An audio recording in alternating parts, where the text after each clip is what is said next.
Este es el análisis de Tenaris. Antes que nada, quiero, como este es el video que normalmente más se ve, quiero repetir una vez más. Los videos no están, no tienen una intención de ser una recomendación ni de compra ni de venta, simplemente expresan mi visión del mercado y si la saben interpretar bien, van a poder operar muy bien, pues las señales son muy buenas, pero yo no les voy a decir cuándo comprar y cuándo vender, solamente voy a decir cuando el sistema de compra primero y secundario, pues son un sistema de trading, da compra o venta. Pero de nuevo, esta es mi visión del mercado, a algunos les resultará útil, a otros no, pero de todos modos solamente expresa lo que veo, no es recomendación ni de compra ni de venta. Ok, básicamente la semana pasada había mencionado que estamos en un punto de confluencia muy crítico, que si el nivel era quebrado podía complicarse la situación. En realidad lo dije en términos del Merval, no tanto en Tenaris, pero bueno, vamos a continuar un chiquitín. Teníamos nuestro soporte Make or Break. Fíjense la importancia que tiene el soporte Make or Break, ya que tenía una zona objetivo en el nivel de 46.28 y un punto de resolución como reversión o continuación a la baja en ese punto de, digan, 46.40, 46.45 aproximadamente, y una fecha, repito, del 13 de julio. En la barra anterior, la barra del 8 de julio, vemos cómo tocó ese nivel, ¿sí? Por eso decía que era un punto muy crítico la semana pasada. Teníamos un soporte make or break muy fuerte, miren el tamaño que tiene, normalmente son más chicos, una fecha única que fue el 13 de julio como punto de movimiento final. Recuerden, make or break significa make primero, es decir, llegar, y si no llego sí voy a quebrar, pero normalmente busca fines de movimiento, y por eso yo decía que era un punto muy crítico. Fíjense en esta barra, la tremenda sombra que tiene para abajo, eso implica debilidad a la baja. Si no entienden el concepto de debilidad a la baja y sombras de las velas japonesas, miren los videos de velas japonesas que puse en YouTube. Pero más allá de eso, teníamos un claro soporte make or break muy importante. Es más, de hecho en las cercanías teníamos el 50% de retroceso de toda la suba desde el mínimo. También lo hacía un nivel muy importante. Estamos en la zona de máxima probabilidad de corrección y apuntaba que podía darse un movimiento fuerte al alza. De nuevo, recuerden, yo solamente digo señal de compra y venta dentro de un sistema, no digo dónde habría que comprar o vender, eso depende de ustedes. Entonces teníamos, repito, un nivel importante de soporte más una sombra muy importante de debilidad a la baja y se da el movimiento al alza. Vamos a borrar este target de acá que ya no sirve.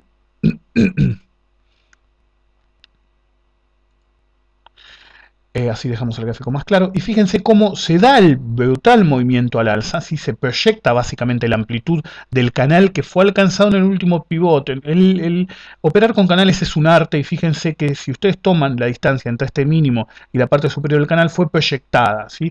Hay que tener mucho cuidado. Las técnicas de operación mediante canales son bastante complejas. Y fíjense que si nosotros trazábamos los retrocesos de todo este movimiento, nos daba un objetivo del 50% de 54,34. Es decir, una vez que nos jugábamos en esta zona, podíamos jugarnos tranquilamente comprando en 46.75, ya sea papel o opciones, y poner un stop en el nivel de 44.90, que es bastante cercano, sobre todo si operábamos papeles, y ver cómo evolucionaba el mercado. De hecho, evolucionó positivamente, se dio un quiebre muy fuerte, y el objetivo más probable, si se respetaba este mínimo, precisamente era el 50% de retroceso de todo este movimiento. Fíjense, era 54,34. Ahora, muy importante, lo di en un curso hace poco en la bolsa, voy a tratar de hacer algunos videos al respecto, más profundizando el tema. La confluencia de niveles de Fibonacci es muy importante, fíjense. Acá tenemos el 50% de retroceso de toda esta caída. Y acá teníamos el 25%, este 25 que dice acá, sí que no se ve bien, que es esta línea que está acá. Este 25 era el 25% de retroceso de toda la caída, desde el máximo hasta el mínimo que se alcanzó a fines del año pasado. Fíjense, 54.36, 54.34. Esto demostraba que el nivel de 54.34 a 36 era un nivel de resistencia muy fuerte para Argentina, era una confluencia de Fibonacci muy importante, encima en las cercanías de la resistencia de 55. Es decir, si nosotros nos jugábamos en este nivel, el objetivo era precisamente 55. Ahora, tenemos una señal de compra para el futuro, digamos, ¿no? Tenemos una señal de compra confirmada por sistema primario y secundario, pero yo le daría un poquito más de tiempo para ver una confirmación con un quiebre decisivo al nivel de 55 pesos en Argentina. De todos modos, ahora vamos a ver los gráficos de afuera, que son los que más mandan. En Estados Unidos también se podía ver ese comportamiento. Fíjense que el mínimo también fue asignado por una debilidad a la baja en esta barra, esta sombra profunda a la baja, muy importante. La confluencia con un soporte make or break bastante amplio. Fíjense que el cierre de ese día fue exactamente en el centro del make or break, que es la parte más crucial en este caso soporte, y fíjense que el mínimo fue justamente en la zona de 23.75, que era el 50% de retroceso de toda la suba, desde el mínimo hasta el máximo sobre la zona de 32, es decir, era, por eso la semana pasada, repito, mencioné que era un punto muy crítico para el papel, ya que fíjense cómo todas las cosas coincidían a un potencial rebote muy fuerte. En el mismo patrón que se ve en Petrobras Brasil, esto obviamente ya no se puede considerar solamente un rebote, es claramente un 1, 2, 3, podríamos estar ante una onda 4 bastante grande. Los que apuntan a que esto podría ser un gap de escape, es bastante probable que lo sea, todavía es temprano, habría que buscar confirmaciones adicionales. ¿Por qué? Porque si bien tenemos una señal de compra confirmada en el sistema primario y secundario, y ya hemos quebrado ciertos niveles que hacen casi imposible que esto sea solamente un movimiento de rebote para luego caer, dada esa circunstancia, de todos modos tenemos que tener en cuenta que tenemos los retrocesos de Fibonacci respecto de este movimiento que tenemos aquí también son similares a los de Argentina. Fíjense, el 50% fue tocado el día jueves, 28-24 era el nivel, y de nuevo, a pesar de las diferencias de tipo de cambio que tuvimos entre Argentina y Estados Unidos en todo el movimiento de baja, fíjense que el 25% de retroceso de toda la caída desde el máximo absoluto hasta el mínimo del fin de año pasado también era el 25%. Fíjense, de nuevo el mismo patrón que se dio en Argentina. 28-20 del retroceso de largo plazo de la caída, el retroceso de corto plazo de la caída 50%. Fíjense cómo coincide este clúster de Fibonacci, como se lo llama, es muy importante en la zona de 28-24, 28 si quieren hacerlo más resumido, pero es un nivel muy importante y coincide también con esta zona de gap que tuvo acá, es un gap importante, perdón. Entonces yo le daría un poquito de tiempo, a pesar de que tenemos una señal de compra confirmada, el movimiento fue muy fuerte, se alcanzó el objetivo de máxima probabilidad, que era justamente el 50% por este clúster de Fibonacci muy claro, si no hubiera sido el 38,2, pero fíjense cómo coinciden estos dos niveles de Fibonacci que son importantes, más este gap fuerte que hubo para arrancar directamente arriba de 27, esa conjunción de cosas permitió que 38,2 fuera realmente un nivel muy endeble para soportar la presión, y fíjense algo que, si quieren ver los videos que yo hice en algún momento sobre Volume by Price, en algún momento hablé de los gaps de volumen. Fíjense, acá hay un gap, acá hay un gap y acá hay un gap. Esto es una zona de poca actividad en términos de volumen, y por eso cuando hay gaps de volumen uno puede predecir la aparición de gaps. Precisamente por eso tenemos un gap acá, muchas veces van a ver este patrón, y eso se ve a través de la técnica de Volume by Price, ¿sí? En este programa no lo tengo, no lo voy a cargar ahora, pero de todos modos este gap se podía predecir